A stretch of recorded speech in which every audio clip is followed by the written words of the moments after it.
Hello दोस्तों, हमारे YouTube channel में आपका स्वागत है। आज हम मिडवाइफरी से रिलेटेड क्वेश्चंस पढ़ेंगे। तो इसमें हम अपना सबसे पहला क्वेश्चन देख लेते हैं। प्रसव की कितनी अवस्थाएं होती हैं? प्रसव यानी कि लेबर की कितने स्टेज होते हैं? तो यहाँ पे जान लेते हैं कि लेबर के स्टेज 4 होते हैं। कितने होते हैं? 4 स्टेज लेबर के होते हैं। ये याद रखिए, मोस्ट इम्पॉर्टेंट है। अक्सर ये एग्जाम में पूछा जाता है कि लेबर के कितने स्टेज होते हैं या प्रसव की कितनी अवस्थाएं होती है। तो प्रसव की 4 अवस्थाएं होती हैं। अब जान लेते हैं कि इन चारों अवस्थाओं में लेबर को कैसे कैसे डिवाइड किया गया है। तो इसमें हम जान लेते हैं जो फर्स्ट स्टेज होता है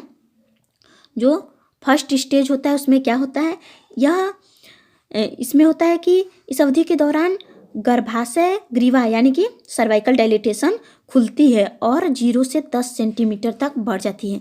सर्विक्स कितना बढ़ जाती है? 10 सेंटीमीटर तक। याद रखिए, ये क्वेश्चन पूछा जाता है, ये हमेशा क्वेश्चन पूछा जाता है कि प्रसव के दौरान सर्विक्स का कितना डायलिटेशन होता है। तो 10 सेंटीमीटर तक सर्विक्स विस्तारित हो जाता है। कितने सेंटीमीटर तक? 10 सेंटीमीटर तक सर्विक्स का विस्तारण हो जाता है। तो ये हो जाएगा फर्स्ट स्टेज। अब सेकेंड स्टेज में जान लेते हैं कि सेकेंड स्टेज में क्या होता है। सेकेंड स्टेज में क्या होता है? तो सेकेंड स्टेज में गर्भाशय ग्रीवा खुलने से बच्चे के जन्म तक की अवधि होती है। इसमें क्या होता है कि जो गर्भाशय ग्रीवा होती है उसके खुलने से बच्चे के जन्म तक की अवधि, जैसे कि यहाँ पे फर्स्ट स्टेज में क्या हुआ कि जो सर्विक्स था उसका डायलिटेशन 10 सेंटीमीटर तक हो गया, और सेकेंड स्टेज में क्या हो गया, 10 सेंटीमीटर खुलने से लेके बच्चे के जन्म तक की अवधि सेकेंड स्टेज में हो जाएगी। तो इसमें क्या हो जाएगा, बच्चे की जन्म हो जाएगी। सेकेंड स्टेज में क्या हो जाएगा, बच्चे की डिलीवरी हो जाएगी। अब जानेंगे कि थर्ड स्टेज में क्या होता है। थर्ड स्टेज में क्या होता है, तो थर्ड स्टेज में जान लेते हैं कि प्लेसेंटा का निष्कासन होता है। इसमें थर्ड स्टेज में क्या हो जाएगा, प्लेसेंटा आउट होता है। प्लेसेंटा जो होगा वो आउट होता है। किसमें? थर्ड स्टेज में। तो याद रखिए, पहले में क्या हुआ कि सर्विक्स 10 सेंटीमीटर तक विस्तारित हुआ, और सेकेंड स्टेज में क्या हुआ, सेकेंड स्टेज में बच्चे का जन्म हुआ, और थर्ड स्टेज में क्या हुआ, प्लेसेंटा निकला। थर्ड स्टेज में क्या हुआ, प्लेसेंटा निकला। अब फोर्थ स्टेज में जान लेते हैं क्या होता है। जो फोर्थ स्टेज है इसमें होता है कि डिलीवरी के बाद जो हो जाता है, प्लेसेंटा निकल जाता है, 1 घंटे तक का समय जो हो जाएगा, 1 घंटे तक का समय जो हो जाएगा वो हो जाएगा फोर्थ स्टेज में। उस 1 घंटे के समय को कहेंगे ऑब्जर्वेशन। क्या कहेंगे? ऑब्जर्वेशन। याद रखिएगा, प्लेसेंटा निकलने के बाद के 1 घंटे तक के समय को ऑब्जर्वेशन कहा जाता है, और ये होता है फोर्थ स्टेज में। किसमें होगा? फोर्थ। जैसे अब आपको समझ में आ गया होगा कि पहले में क्या हो रहा है, दूसरे में क्या हो रहा है, तीसरे स्टेज में क्या हो रहा है और चौथे स्टेज में क्या हो रहा है। तो पहले स्टेज में जो सर्विक्स है उसका डायलिटेशन हुआ, और सेकेंड चरण में डिलीवरी हुई। थर्ड स्टेज में प्लेसेंटा बाहर आया, और फोर्थ स्टेज में ऑब्जर्वेशन हुआ, वो भी 1 घंटे तक का। 1 घंटे तक का समय को ऑब्जर्वेशन किया गया, वो भी फोर्थ स्टेज में। तो आई होप ये आपको समझ में आ गया होगा। वीडियो को लास्ट तक देखिए, इसमें बहुत ही इंपॉर्टेंट आज क्वेश्चन है जो एग्जाम में फंसने वाले हैं, तो वीडियो को लास्ट तक देखिएगा। अब नेक्स्ट देख लेते हैं। नेक्स्ट क्वेश्चन क्या हो जाएगा, जैकमियर साइन क्या है। नेक्स्ट क्वेश्चन क्या हो जाएगा, जैकमियर साइन क्या है। जैकमियर साइन में गर्भावस्था में 8वें सप्ताह के बाद योनि मार्ग की श्लेष्मिक झिल्ली का रंग जामुनी नीला हो जाता है। यानी कि योनि मार्ग यानी कि वेजाइनल कैनाल का रंग, वेजाइनल कैनाल के श्लेष्मिक झिल्ली का रंग कैसा हो जाता है, जामुनी नीला। जामुनी नीला इसे या ब्लूइश कह सकते हैं, ब्लूइश। ये याद रखिए, ब्लूइश हो जाता है या जामुनी नीला हो जाता है। कब? गर्भावस्था के 8वें सप्ताह के बाद। यह परिवर्तन क्यों होता है? यह परिवर्तन इसलिए हो जाता है क्योंकि जो ब्लड सप्लाई होता है वो बढ़ जाता है। इस कारण से जो श्लेष्मिक झिल्ली होती है, योनि मार्ग की जो श्लेष्मिक झिल्ली होती है वो कुछ जामुनी या नीला रंग का हो जाती है। जामुनी यानी कि ब्लूइश कलर की हो जाती है। इसे चैडविक साइन भी कहा जाता है। जो जैकमियर साइन है इसे क्या कहते हैं, चैडविक साइन भी कहा जाता है। तो याद रखिए, जैकमियर साइन को क्या कहते हैं, चैडविक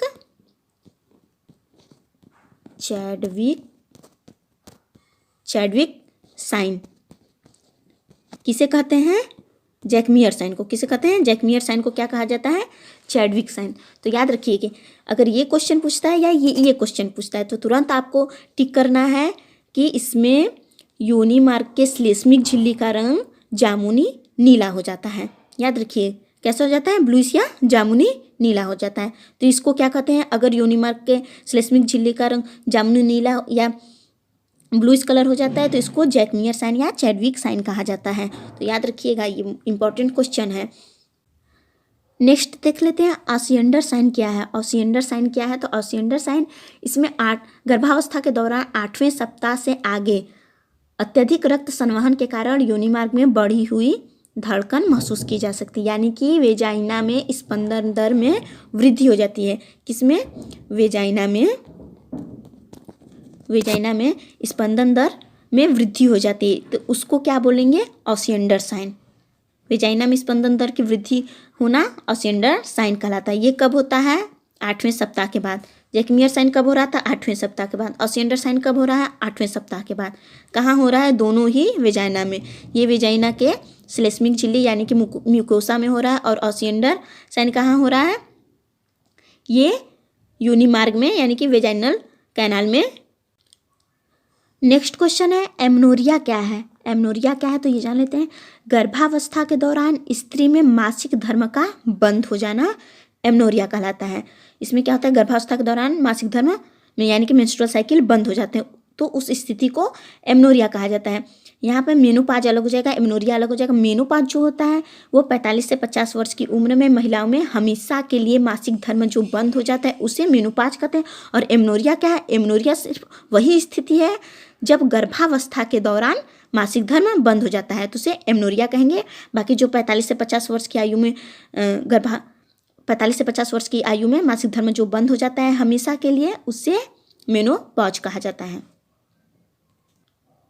नेक्स्ट क्वेश्चन है ईडीडी का सूत्र क्या होता है? सबसे पहले हम लोग जान लेते हैं कि ईडीडी क्या है। ईडीडी का फुल फॉर्म हो जाएगा expected date of delivery. Expected date of delivery ये हो जाएगा ईडीडी। तो ईडीडी यानी कि जो एलएमपी होती है, एलएमपी को सबसे पहले इसे भी जान लेते हैं। एलएमपी जो होता है LMP last menstrual period. LMP हो जाएगा जो हो जाएगा लास्ट मेंस्ट्रुअल पीरियड। और ईडीडी जो हो जाएगा ये क्या हो जाएगा? Accepted date of delivery. LMP के द्वारा ही, एलएमपी से ही हम जो है ईडीडी निकालते हैं। एलएमपी से ही ईडीडी निकालते हैं कि महिला को, जो महिला गर्भवती है उसके बच्चे होने की संभावित तिथि क्या है, उसका प्रसव होने की संभावित तिथि क्या है, कैसे निकालेंगे? वो ईडीडी से निकालेंगे। जो ईडीडी है वो हो जाएगा एक्सेप्टेड डेट ऑफ डिलीवरी। जैसा कि नाम से पता चल रहा है कि ये क्या है? ये संभावित तिथि है, किसकी? डिलीवरी होने की संभावित तिथि है, जो कि निकालते हैं किससे? एलएमपी से। अब कैसे निकालते हैं? इसका सूत्र क्या है? तो इसका सूत्र जान लेते हैं। इसका सूत्र हो जाएगा, ईडीडी का सूत्र हो जाएगा 9 माह प्लस 7 दिन। 9 माह प्लस 7 दिन। ईडीडी कैसे निकालते हैं? एलएमपी में 9 माह प्लस 7 दिन जोड़कर ईडीडी को निकाला जाता है। कितना? 9 माह प्लस 7 दिन। याद रखिएगा, अक्सर ये पूछा जाता है कि 9 माह प्लस 7 दिन, या ऑप्शन में कई इस तरीके से दे देंगे 9 माह 8 दिन या 8 माह 7 दिन, कुछ भी दे दिया होता है। आपसे पूछ लेता है कि इसमें ईडीडी का सूत्र सही कौन सा है, तो आपको याद रखना है ये ईडीडी का सही सूत्र 9 माह प्लस 7 दिन, 9 मंथ्स प्लस 7 डेज ईडीडी का सूत्र होता है। याद रखिएगा, 9 मंथ्स प्लस 7 डेज ईडीडी का सूत्र होता है। और इसे एक और चीज़ जानिए, बहुत ही इंपॉर्टेंट है। इससे ईडीडी का जो सूत्र होता है इसे निगल्स फार्मूला के नाम से भी जाना जाता है। इसे क्या जानते हैं? निगेल्स फार्मूला। ये जानिए कि ईडीडी का सूत्र किसने दिया? निगल्स ने दिया। इसलिए ईडीडी के सूत्र को क्या कहा जाता है? निगल्स फार्मूला कहते हैं। और ये क्या है? 9 मंथ्स प्लस 7 डेज को निगल्स फार्मूला कहते हैं और ये ईडीडी का सूत्र होता है। ईडीडी निकालने के लिए इसका यूज किया जाता है। 9 महीने प्लस 7 दिन। अब हम जान लेते हैं कि ईडीडी निकालते कैसे हैं। अगर एलएमपी आपको दिया हुआ है और ईडीडी निकालना है तो उसे निकालेंगे कैसे।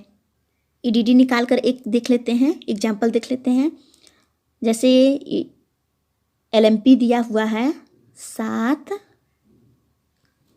7 जनवरी 2021। कितना दिया है? 7 जनवरी 2021 अगर एलएमपी दिया हुआ है तो ईडीडी कैसे निकालेंगे? ईडीडी का हमें फार्मूला पता ही है, 9 मंथ्स प्लस 7 डेज, ये हमें पता है। तो हम कैसे निकालेंगे? अब 7 जनवरी 2021 में 9 महीने प्लस 7 दिन जोड़ देंगे। तो कैसे जोड़ेंगे? सबसे पहले यहाँ पे जनवरी देख लेते हैं। यहाँ पर जनवरी है तो इसको जोड़ेंगे 9 महीने। तो जनवरी, फरवरी, मार्च, अप्रैल, मई, जून, जुलाई, अगस्त, सितंबर, अक्टूबर। कितना आ रहा है? जनवरी में 9 महीने जोड़ने पर अक्टूबर आएगा। कौन सा महीना आएगा? अक्टूबर आएगा। ठीक, 7 अक्टूबर आ गया। 7 जनवरी से 7 अक्टूबर कितने दिन हो गए? 9 महीने हो गए। अब हमें क्या जोड़ना है? 7 डेज प्लस 7 डेज भी करना है।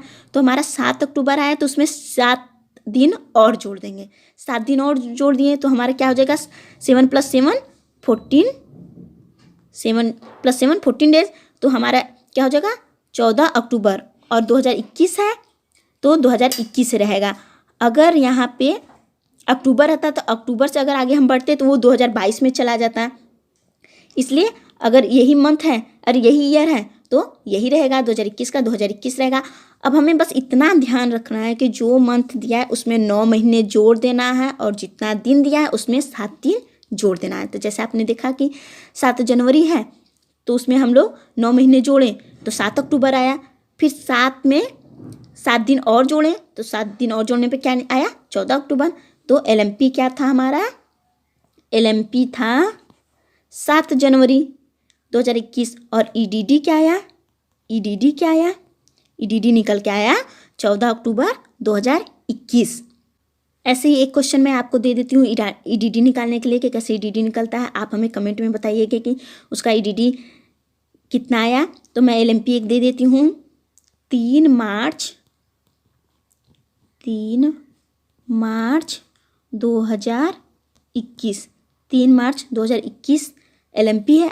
आप इसका ईडीडी निकाल कर सूत्र की सहायता से, इस फार्मूले की सहायता से, निगल्स फार्मूले की सहायता से आप हमें इसका ईडीडी कमेंट में बताइएगा। नेक्स्ट क्वेश्चन है मॉर्निंग सिकनेस क्या है? मॉर्निंग सिकनेस क्या है तो इसको जान लेते हैं। प्रेगनेंसी के दौरान लगभग 50% स्त्रियों में गर्भावस्था के चौथे सप्ताह से लेकर 14वें सप्ताह तक, चौथे सप्ताह से लेकर 14वें सप्ताह तक सुबह जागने के पश्चात जी मिचलाता है, यानी कि नौजिया, वोमिटिंग की शिकायत रहती है। इससे ही मॉर्निंग सिकनेस कहा जाता है।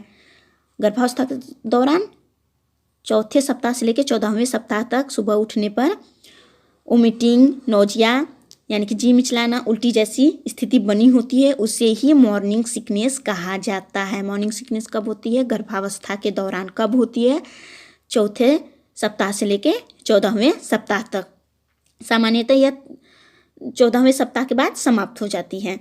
और ये जो होता है ये प्राइमरी ग्रेविडा में अधिक पाया जाता है, यानी कि जो फर्स्ट बार प्रेग्नेंट वुमन होती हैं उनमें ये ज़्यादा पाया जाता है। मोस्ट इम्पॉर्टेंट क्वेश्चन देख लेते हैं, क्विकनिंग क्या है? एग्जाम में कई बार पूछा जा चुका है कि क्विकनिंग क्या है, जिसे हम जान लेते हैं। यह गर्भावस्था के दौरान 16 से 20 सप्ताह के बीच, गर्भावस्था के दौरान 16 से 20 सप्ताह के बीच, 20 सप्ताह के बीच जो माता होती है वो अपने बच्चे की पहली हलचल को महसूस करती हैं, उससे ही क्विकनिंग कहा जाता है। जो माँ होती है, जो प्रेग्नेंट लेडी होती है, वो अपने बच्चे की हलचल को महसूस करती है, उसे ही क्विकनिंग कहा जाता है। और यह कब महसूस की जा सकती है? 16 से 20 सप्ताह के बीच में क्विकनिंग को महसूस किया जा सकता है, बच्चे की हलचल को महसूस किया जा सकता है, उसे ही क्विकनिंग कहा जाता है। याद रखिए कि अक्सर एग्जाम में पूछा जाता है कि क्विकनिंग कब होता है, माँ पहली बार बच्चे की स्थिति को कब महसूस कर सकती है, तो वो 16 से 20 सप्ताह के बीच में। याद रखिएगा 16 से 20 सप्ताह के बीच में। नेक्स्ट क्वेश्चन और इम्पॉर्टेंट क्वेश्चन है, लीनिया निग्रा क्या होता है। तो लीनिया निग्रा जान लेते हैं। लीनिया निग्रा जो होता है वो प्रेगनेंसी के दौरान स्टर्नम से लेके सिम्फाइसिस प्यूबिस तक एक लंबी काली रेखा जो पेट पे होती है, लंबी काली रेखा, इसे ही लीनिया निग्रा कहा जाता है। ये हल्के काले रंग की एक लंबी धारी होती है जो कि स्टर्नम से लेके सिम्फाइसिस प्यूबिस तक पूरे उदर पे ऊपर से लेके नीचे तक होती है, इसे ही लीनिया निग्रा कहा जाता है। ये हल्की काली रेखा जो एक सीध में होती है उसे लीनिया निग्रा कहा जाता है। ये कहाँ से कहाँ तक होती है, स्टर्नम से लेके सिम्फाइसिस प्यूबिस तक होती है। और ये जैसे जैसे प्रेगनेंसी के दिन बढ़ते जाते हैं, थर्ड ट्राइमेस्टर तक ये गहरी काली रेखा बन जाती है। धीरे में ये फर्स्ट ट्राइमेस्टर में हल्की काली रेखा होती है, फिर धीरे धीरे जैसे जैसे टाइम बढ़ता जाता है ये गहरी काली रेखा हो जाती है जो कि स्टर्नम से लेके सिम्फाइसिस प्यूबिस तक बनी होती है। यहाँ हम फिगर के माध्यम से देख लेते हैं कि लीनिया निग्रा कैसा होता है। तो यहाँ पे आप देख सकते हैं स्टर्नम से लेकर सिम्फाइसिस प्यूबिस तक, स्टर्नम से लेकर सिम्फाइसिस प्यूबिस तक एक काली लंबी रेखा है, इसे ही लीनिया निग्रा कहा जाता है। आप देख सकते हैं ये जो लंबी काली रेखा है, यही लीनिया निग्रा है, इसे लीनिया निग्रा कहा जाता है। इसे ब्लैक लाइन भी बोला जाता है। प्रेगनेंसी में ब्लैक लाइन, इसे ब्लैक लाइन भी बोला जाता है, लीनिया निग्रा भी बोला जाता है। नेक्स्ट क्वेश्चन है स्ट्राइग्रेविडेरम क्या है। स्ट्राइग्रेविडेरम क्या है? तो प्रेगनेंसी के दौरान गर्भवती महिलाओं में उनके पेट पर, थाइज पे, ब्रेस्ट पे कुछ गुलाबी सफ़ेद रंग की धारियाँ दिखाई पड़ती हैं। गुलाबी सफ़ेद कलर की धारियाँ दिखाई पड़ती हैं, जैसे ऐसे गुलाबी सफ़ेद कलर की धारियाँ दिखाई पड़ती हैं, इसे ही स्ट्राइग्रेविडेरम कहा जाता है। जैसे जैसे प्रेगनेंसी बढ़ती जाती है और ये ज़्यादा स्पष्ट होते जाते हैं, ये धारियाँ जो होती हैं ज़्यादा स्पष्ट होती जाती हैं, इसे ही स्ट्राइग्रेविडेरम कहा जाता है। ये कहाँ पर हो जाता है? पेट पे हो जाता है, थाइज पे हो जाता है, ब्रेस्ट पे हो जाता है।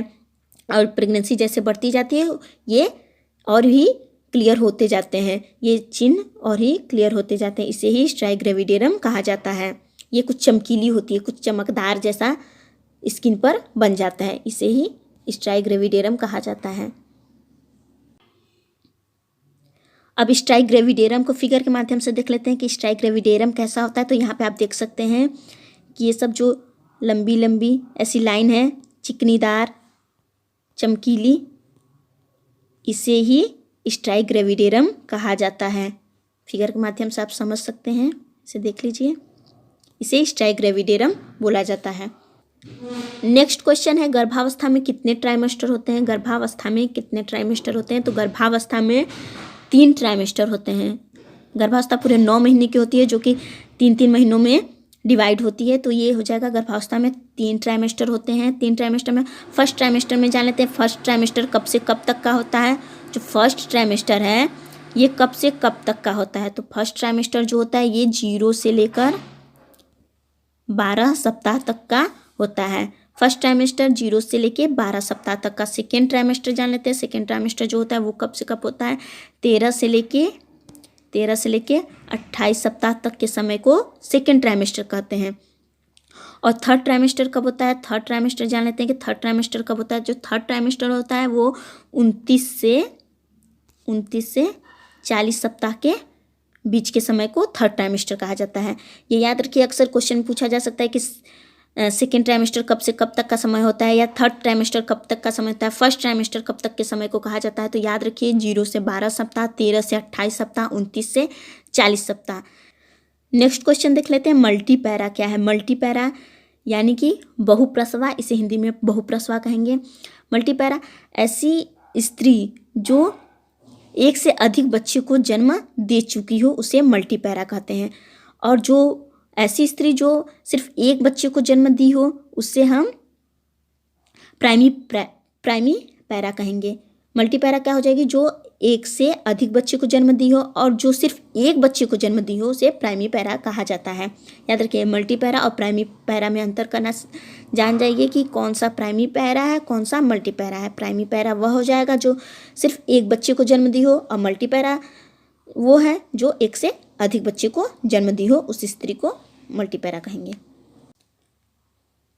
नेक्स्ट क्वेश्चन है गर्भावस्था के दौरान यूट्रस की लंबाई, गर्भावस्था के दौरान यूट्रस की लंबाई कितनी हो जाती है? तो जो नॉर्मली होता है वो यूट्रस की लंबाई कितनी होती है? 7.5 सेंटीमीटर, 7.5 या 8 सेंटीमीटर तक यूट्रस की लंबाई होती है नॉर्मली।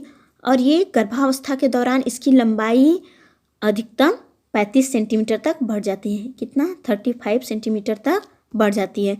नॉर्मली कितना होता है? 7.5 सेंटीमीटर, और गर्भावस्था के दौरान 35 सेंटीमीटर तक उसकी लंबाई बढ़ जाती है। नेक्स्ट क्वेश्चन है गर्भावस्था में कुल कितना वजन बढ़ता है? जो गर्भावस्था में कुल कितना वजन बढ़ता है? प्रेग्नेंट लेडी का कुल कितना वजन बढ़ता है गर्भावस्था के दौरान? तो वो आंसर हो जाएगा 11 kg।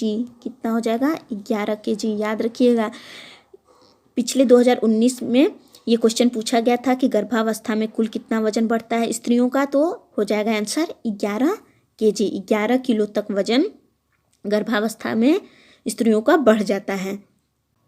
जब गर्भावस्था में 11 kg वजन बढ़ता है तो वो जान लेते हैं कि किस ट्राइमेस्टर में कितना वजन बढ़ता है। तो जो फर्स्ट ट्राइमेस्टर होता है, फर्स्ट ट्राइमेस्टर में 1 kg वजन बढ़ता है। सेकेंड ट्राइमेस्टर में 5 kg, और जो थर्ड ट्राइमेस्टर होता है, थर्ड ट्राइमेस्टर में भी 5 kg वजन बढ़ता है। तो कुल मिला के कितना हो गया? 11 kg।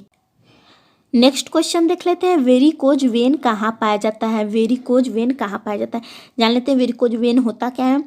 जब पैरों में उपस्थित शिरा यानी कि वेन की लंबाई एवं मोटाई में वृद्धि हो जाती है तो यह घुमावदार एवं मोटी होकर फूल जाती है, जिसे वेरिकोज वेन कहा जाता है।